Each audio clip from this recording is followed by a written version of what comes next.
अलका लांबा और आप सभी का स्वागत है। कोशिश करती हूँ हर बार कि हर एक का मैसेज पढ़ पाऊँ और बात भी कर पाऊँ और जवाब भी दे पाऊँ, पर कठिन होता है। इसलिए मैं अपनी बात को बहुत थोड़े में रखूँगी। बहुत समय हो रहा है, आप लोगों का खाने का समय हो रहा है, लेकिन मैं सिर्फ आपको एक बार फिर से जगाने आई हूँ। देश में 75,000 जी हाँ मामले आ चुके हैं कोरोना वायरस के। 2,500 से ऊपर लोग अपनी जान को खो चुके हैं। देश के प्रधानमंत्री नरेंद्र मोदी जी ने कल टीवी पर आके आधा घंटा बोला।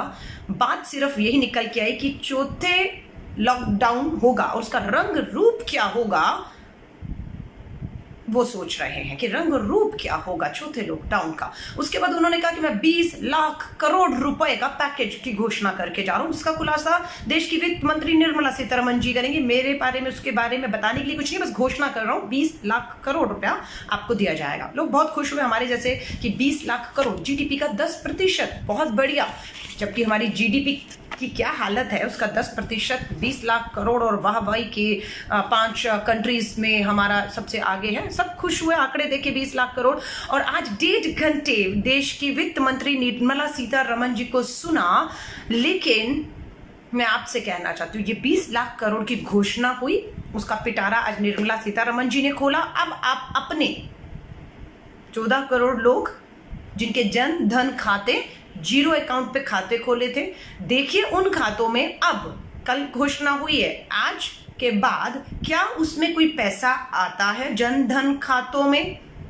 500 रुपया डाला था, लेकिन 500 रुपए में जिसकी नौकरी चली गई, जिसका घर बार छूटकर, जो मजदूर, जो किसान, जो कामगार सड़कों पर मीलों चल रहे हैं अपने घर पहुंचने के लिए, मात्र 500 रुपए में जिन्होंने इस पैकेज की घोषणा करके 500 रुपया जनधन खातों में डाला, मैं उनसे कहूंगी एक महीना तो छोड़िए, एक दिन उस 500 रुपए से चलाकर दिखा दीजिए आज के दौर में, तो गरीब मजदूर से हम उम्मीद कर लेंगे। 20 लाख करोड़ में हमें उम्मीद थी कि साफ सी बात कर रही हो। सबसे बड़ा हाल था कि 13 करोड़ जनधन खातों में, हर खाते में 7,500 डाल दीजिए, 65,000 करोड़ बनेगा और एक महीना सब गरीब मजदूर जिनके जनधन खाते हैं वो एक महीना कम से कम अपना निकाल पाएंगे और सरकार के पास अपने आप को पैरों पे अपनी अर्थव्यवस्था को खड़ा करने का समय मिलेगा। छोटे कुटीर लघु मीडियम उद्योगों के लिए घोषणा की, क्या घोषणा की? 3 लाख करोड़। क्या 3 लाख करोड़ आपको देंगे? नहीं, ठेंगा देंगे। 3 लाख करोड़ काहे जाइए जिनके छोटे लघु कुटीर मध्यम उद्योग करते हैं, वो जाइए बैंक में और उनसे कर्ज ले लीजिए। आपको ये कर्ज 4 साल में चुकाना होगा। 3 लाख करोड़ तक का आप छोटे जो व्यापारी हैं वो कर्ज ले सकते हैं। ये कोई आपको राहत नहीं है, ये कर्ज है आपके लिए। ये कैसी राहत पैकेज है, समझ से परे है। और जिन छोटे लघु कुटीर उद्योग वालों को कहा गया कि जाइए बैंक में, बिना गारंटी के 3 लाख करोड़ रुपया हमने घोषणा कर दिया, आप उनसे ले सकते हैं। उन्होंने कहा वैसा तो कर्ज तो ले लेंगे, लगाएंगे का? हमारे उद्योग में जितना भी हमारा कामगार मजदूर था वो तो फैक्ट्री छोड़कर चला गया, क्योंकि आपने जब लॉकडाउन की घोषणा की थी तब अगर ये मदद हमें दे दी होती तो तब शायद हम उन्हें यहीं पर रोक पाने में, यहीं पर उनका खाना पीना, उनकी तनख्वाहें जो हम नहीं दे पा रहे थे बंद होने पर, हम दे पाते तो शायद वो रुक पाते। लेकिन वो यहाँ नहीं रुके। सुप्रीम कोर्ट में लिख कर दिया केंद्र की मोदी सरकार ने कि कोई भी कामगार मजदूर सड़कों पर नहीं है। कोरा झूठ। आज भी मजदूर परिवार के साथ, बच्चों के साथ, गर्भवती महिलाएं सड़कों पर मीलों का सफर तय कर रही है अपने घर तक जाने के लिए। आज भी लड़ाई पड़ी हुई है कि 85% ट्रेन का किराया केंद्र देगा, ऑनलाइन टिकटें बुक होंगी। अब बेचारा गरीब मजदूर जिसको घर जाना है वो आपका हाईटेक मोबाइल लेकर तो बैठा नहीं है कि अपना ऑनलाइन जाएगा और टिकट बुक करेगा, या सरकारें उसको ऑनलाइन कह रही हैं। कितना कठिन कर रहे हैं हम उसके लिए, उसकी जिंदगियों को। 20 लाख करोड़ में किसी को कुछ नहीं मिला। 90,000 करोड़ बिजली कंपनियों को राहत के लिए, बिजली कंपनियों को। आपके बिजली के बिल कम नहीं होंगे, आपसे बिजली के पूरे बिल वसूल किए जाएंगे। आपसे जो टैक्स लिया जाता है उसमें कोई कमी नहीं है, जीएसटी में कोई कमी नहीं है, पेट्रोल डीजल के दाम में कोई कमी नहीं। गैस के सिलेंडर के दाम में कोई कमी नहीं। आपके खातों में सीधा पैसा डालना है, बिल्कुल भी नहीं। किसी गलतफहमी में मत रहिएगा। हमने तो सिर्फ सुझाव दिया, हम आलोचना नहीं कर रहे, हम आपको सुझाव दे रहे हैं। क्योंकि अगर आप लोग बार बार चीखते हैं भाजपाई 70 साल कांग्रेस ने राज किया है, तो 70 साल राज जिसने किया है उसके पास कुछ अनुभव तो होगा। और हम खामोश नहीं है, जो हमारा विपक्ष है वो खामोश नहीं है, वो आपको उसी 70 साल का अनुभव शेयर कर रहा है कि हर 13 करोड़ जनधन खाते हैं उसमें आप 7,500 डाल दीजिए और पूरा एक महीना वो गरीब मजदूर अपना घर चला लेगा। और आप इन लघु कुटीर उद्योगों को आर्थिक मदद दीजिए ताकि ये मजदूर अपने उद्योगों को, अपने काम की जगहों को छोड़कर ना जाता, वो वही रहता और उनके खाते में पैसा भी आता। ये दबाव उनके ऊपर नहीं होता जो कुटीर लघु उद्योग है, तो ये चल पाता। आज आप कह रहे हैं हम ट्रेनें चला रहे हैं, 40 दिन के बाद ट्रेनें चल रही हैं। जब हमारे पास कोरोना वायरस के कुछ भी मरीज नहीं थे तब ट्रेनें नहीं चलाई। आज 40 दिन के बाद 75,000 कोरोना वायरस के पीड़ित पहुंच चुके हैं और अब आप कहते हैं हम ट्रेनें चला रहे हैं। अच्छी बात है चला रहे हैं, पर बहुत देर कर दिया आपने इन ट्रेनों को चलाने के लिए। और आज एक और जनता की जीत हुई है। 40 दिन के बाद देश के प्रधानमंत्री नरेंद्र मोदी जी को झुकना पड़ा, क्योंकि उनके 2014 के जो चुनावी भाषण के वीडियो थे, भाइयों और बहनों, देश का पैसा है, सरकारों को जवाब देना चाहिए नहीं देना चाहिए कि जनता का, देश का पैसा कहां खर्च हो रहा है। प्रधानमंत्री नरेंद्र मोदी जी के 2014 के चुनावी भाषण थे।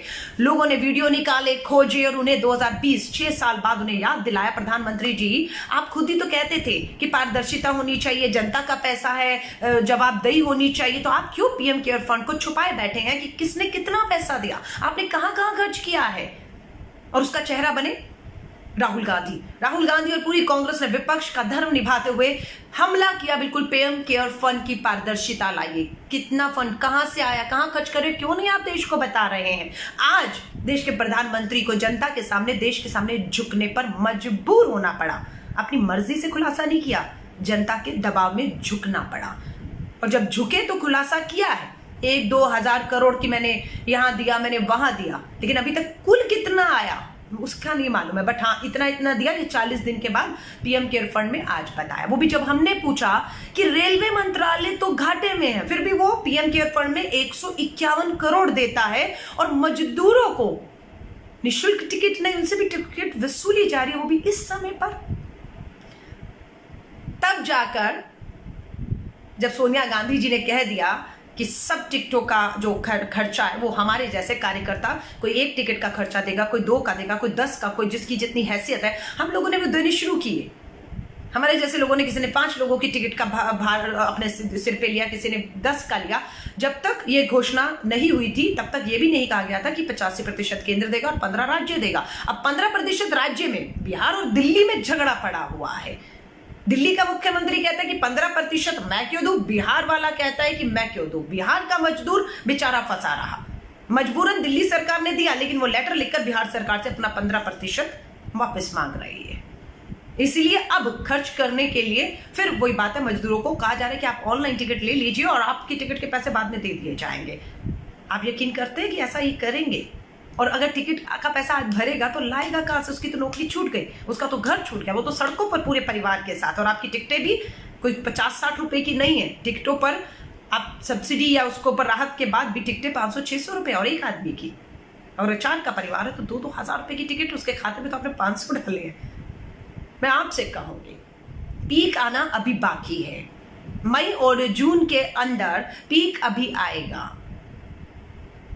सरकारों की क्यों तैयारी नहीं है? दिल्ली के मुख्यमंत्री ने कहा था 100 अस्पताल तैयार है, 35,000 बिस्तर तैयार है। अब वो कह रहे हैं कि अपने घरों में रहो, अपने घरों में रहो, क्योंकि उनके पास कोई व्यवस्था नहीं है, किसी तरह की कोई व्यवस्था नहीं है। वो सिर्फ केंद्र सरकार की तारीफों में इतने व्यस्त हैं कि वो नहीं आपको इलाज दे पा रहा है। हाथ खड़े कर दिए, दारू की दुकानें भी खोल दी, मोटा पैसा भी कमा लिया, टैक्स पेट्रोल डीजल पे भी लगा दिया, फिर भी कमाई आ गई, लेकिन सरकार नहीं चला पा रहे, तनख्वाहें नहीं दे पा रहे, अभी भी कह रहे हैं। तो क्या करेंगे? कितना निचोड़ेंगे इस गरीब जनता को? मुझे ये बताएं। मैं आप सभी लोगों को सिर्फ ये कह रही हूं, ये 20 लाख करोड़ के पैकेज में आप खुद देख लीजिएगा, अगले 1 महीने इंतजार कर लीजिए। मैं ये नहीं कह रही, कल प्रधानमंत्री जी ने आधे घंटे का 20 लाख करोड़ के पैकेज की घोषणा की, आज 1.5 घंटा देश की वित्त मंत्री निर्मला सीतारमण जी ने इतना बड़ा बातें की, लेकिन आया क्या? जल्दबाजी मत करिए, 15 दिन इंतजार करते हैं, महीना इंतजार करते हैं। 20 लाख करोड़ जीडीपी का 10% बता रहे हैं। आपके बैंक में पैसा आया? बताइएगा मुझे जरूर। आपकी कोई नौकरियां आपको क्या वापस मिल रही हैं? आपकी जो सैलरी, आपके जो वेतन, आपके जो मेहनताना रुका हुआ था, क्या वो मिल गया आपको? क्या आपके पेट्रोल डीजल के दाम कम करके आपको कुछ गरीब को राहत दी? क्या गैस के सिलेंडर का दाम खत्म हुआ? घोषणाएं हो रही हैं, बहुत मोटी मोटी घोषणाएं हो रही हैं, और 1-2 वीडियो कहीं से लाकर बनाकर वाहवाही लूटी जा रही है। तो मैं आप सभी से कहूंगी, अपने खुद के गिरेबान में झांकिएगा कि हमारे खातों में, हमारी जेब में कितना पैसा इस 20 लाख करोड़ की राहत से आया है, या हमारी जेब से मात्र टैक्स के नाम पर पैसा निकलवाया गया है। लेकिन घरों में रहिएगा। मैं अभी भी कह रही हूं, खतरा टला नहीं है, खतरा टला नहीं है, पीक आना बाकी है। 75,000 लोग कोरोना वायरस से पीड़ित होकर 2,500 लोग मौत के मुंह में जा चुके हैं, जबकि ये 2,500 का आंकड़ा भी लोग कहते हैं सच नहीं है। सरकारें अपनी नाकामियों को छुपाने के लिए इस मौत के आंकड़े को छुपा रही हैं। टेस्टिंग आज भी जितनी होनी चाहिए वो नहीं हो रही है, जिस तरह का इलाज अस्पतालों में होना चाहिए वो नहीं हो पा रहा है। मैं आपको कह रही हूं, अगर आप इसे हल्के में लेंगे तो मुसीबत अपने अपने परिवार के लिए आप खड़ी कर लेंगे। अगर आप सोचेंगे कि अलका लांबा झूठ बोल रही है, कोरोना वायरस के मामले नहीं बढ़ रहे, अलका लांबा झूठ बोल रही है, मौतें नहीं हो रही, अलका लांबा झूठ बोल रही है कि सरकार हमारी जिम्मेदारी लेकर हमें ट्रीटमेंट नहीं दे पा रही है, तो आप अपने आप को धोखे में रखेंगे और आप अपने आप को फंसा लेंगे। घरों में रहिए, मास्क का इस्तेमाल करिए, हो सके तो ग्लव्स का इस्तेमाल करिए, बाहर जाएं तो लगातार हाथ धोते रहिए, लोगों से डिस्टेंस बनाकर रखिए, भीड़ वाली जगहों पर कतई मत जाइए। 4th लॉकडाउन की घोषणा ये साबित करती है कि अभी वर्स्ट, बुरे से बुरा होना बाकी है। अभी ये सब आपके हाथ में है कि आप अपने आप को, क्योंकि सरकार की तैयारियां खाने के ऊपर, राशन की दुकानों पर, दारू की दुकानों पर, देखा आपने किस तरीके से बस अड्डों पर हमारे मजदूर जो है, रेलवे स्टेशन बस अड्डों पर किस तरीके से भीड़ में पहुंचे। में रहो, उनके घर तो बहुत दूर थे,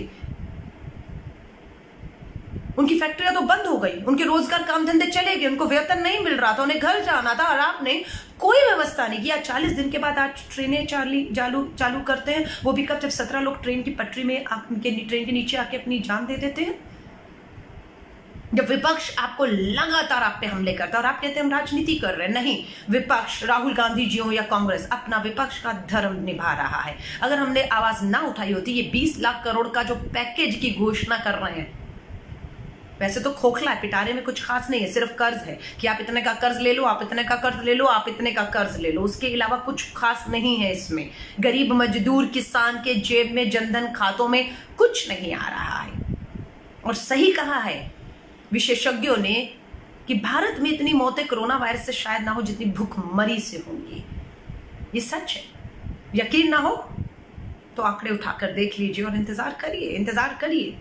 लेकिन हम चुप बैठकर हाथ पे हाथ रख के इंतजार नहीं करेंगे। हम इन सरकारों को जगाते रहेंगे कि लगातार गरीब मजदूर जनधन खातों में, किसानों को आपको राहत देनी होगी। डायरेक्ट कैश ट्रांसफर उनके बैंक खातों में आपको, किसान के 10,000 तो गरीब मजदूर मनरेगा में जो काम कर रहे हैं 7,500 डालना होगा, ताकि वो अपने घर में रह सके, वो सुरक्षित रह सके और वो अपनी भूखमरी की कगार में ना पहुंचे, वो खाना खा सके, वो अपने बच्चों को पाल सके। ये खतरा पूरी तरह टल नहीं जाता है।